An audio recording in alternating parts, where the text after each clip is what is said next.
Good morning, Ms. Bradley. This meeting is to go over Jean's assessment results as displayed on her evaluation report. The formal and informal assessments that were administered to Jean was the Universal Nonverbal Intelligence Test, the Woodcock-Johnson Test of Achievement 3, the Adaptive Behavior Assessment System 2 test, the Wide Range Assessment of Visual Motor Abilities, and the Comprehensive Assessment of Spoken Language. How are the assessments technically sound and minimize of rate of bias? The Universal Nonverbal Intelligence Test measured different aspects of Jean's cognitive functioning, such as her memory, reasoning, symbolic, and non-symbolic content. This test is developed to minimize rate of bias by implementing standardized administration procedures and objective scoring criteria. It shows high reliability and validity among different groups of individuals. Well, do you have any questions about the Universal Nonverbal Intelligence Test? Okay. The Woodcock-Johnson test measured Jean's academic and knowledge skill and tested her cognitive abilities and her oral language skills. This test is high reliability coefficient ranging from 0.80 to 0.90 or higher. It has strong evidence of utility based on its content, structure, and relations to other measures. To minimize rater bias, the Woodcock-Johnson test provides clear and standardized admission and scoring procedures and norms referenced scores that allows for objective comparison with a representative sample of peers. It also offers various discrepancies options and special clinical clusters that identify certain areas of difficulty or giftness for everyone. The adaptive behavior assessment is a tool that measured Jean's adaptive skills. It is based on adaptive behavior and assessments conceptual, social, and practical behaviors. The adaptive behavior assessment was validated against the Vineland Adaptive Behavior Scale Test 2, and it showed moderate to high correlations with no symptomatic differences in the scores. This assessment can evaluate individuals with learning disabilities, motor disorders, speech and language disorders, and hearing disorders. In evaluating bias at the scale level, small differences were found among sex, socioeconomic status, ethnic, and group membership.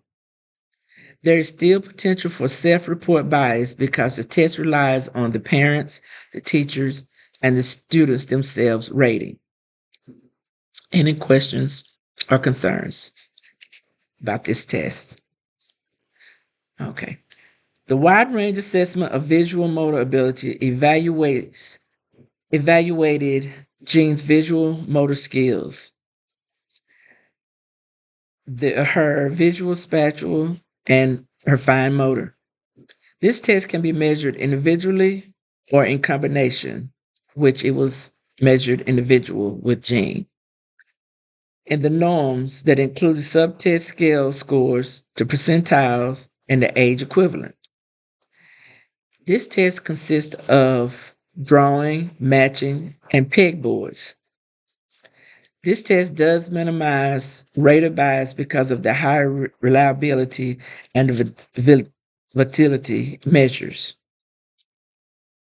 The comprehension assessment of spoken language is an oral assessment test, and it measures comprehension, expression,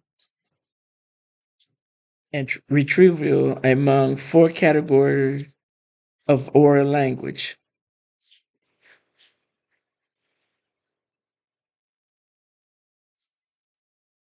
It is high reliability and validated based on the Norman data and provides a clear detailed scoring criteria to minimize rater bias.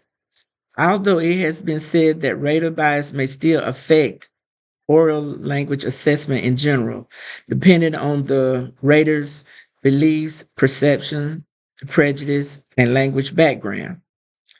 To ensure fairness and consistent scoring, it is important that the raters are trained and their performance is monitored. Do you have any questions or concerns?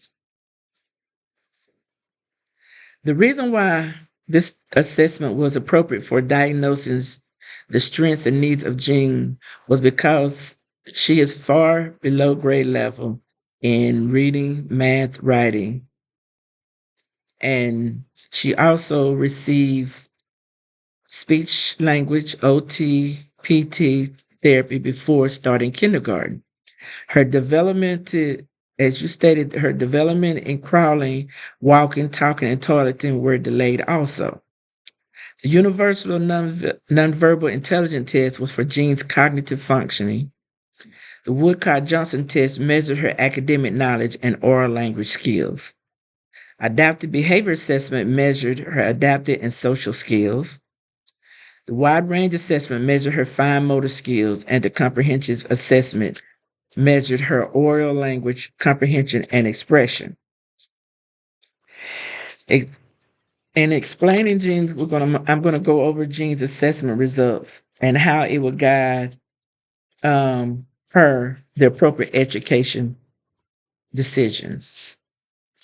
Now on her universal non-verbal intelligence test in the area of memory quota, she scored a 71, which was considered delayed. Her reasoning quota was a 67, which consists of very delayed in that area. The symbiotic quota, she scored a 69, which is also very delayed. The non-symbiotic quota was a 73, which is delayed.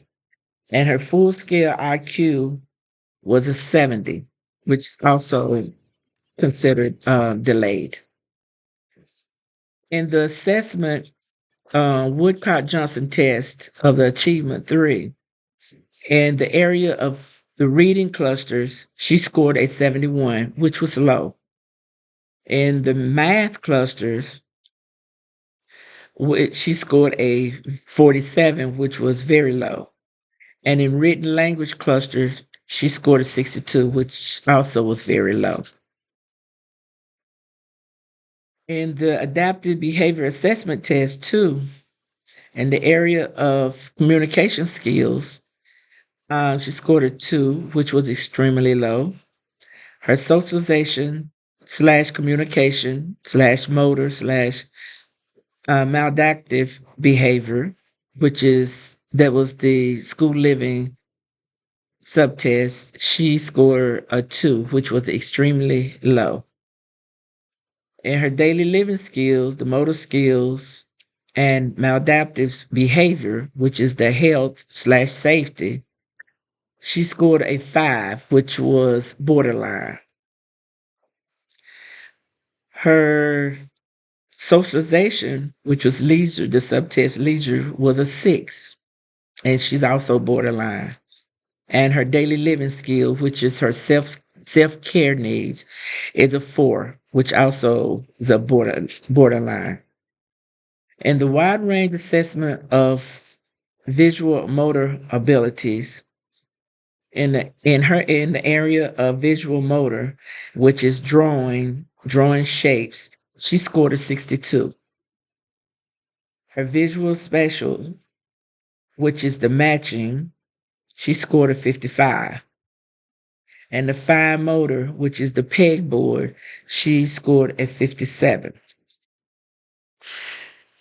In her comprehensive assessment of spoken language, the lexical sympathetic composite, she scored a 61. The syntactic composite, she scored a 63. Receptive composite, she scored a 62. The expressive composite, she scored a 64. And the total core composite, she scored a 63. Do you have any questions or concerns about the test, the assessments that Jean was assessed with? Any questions or concerns? Okay, thank you. Now, because Jean is below her grade level and is behind her peers, these results will guide appropriate educational decisions for Jean because each test shows exactly where her educational needs are. It'll put her in the extreme. It puts her in the extremely low, very low, or low category. So it gives the teachers and related services an idea of what Jean's needs to work on the accommodations and modification that is needed for them to write her IEP so that she will be able to succeed in her educational learning. Any questions or concern? Everything will be written and given to you. And if you have any questions, you can also send me a text or give me a call, and I will address your concerns. Thank you, and have a great day.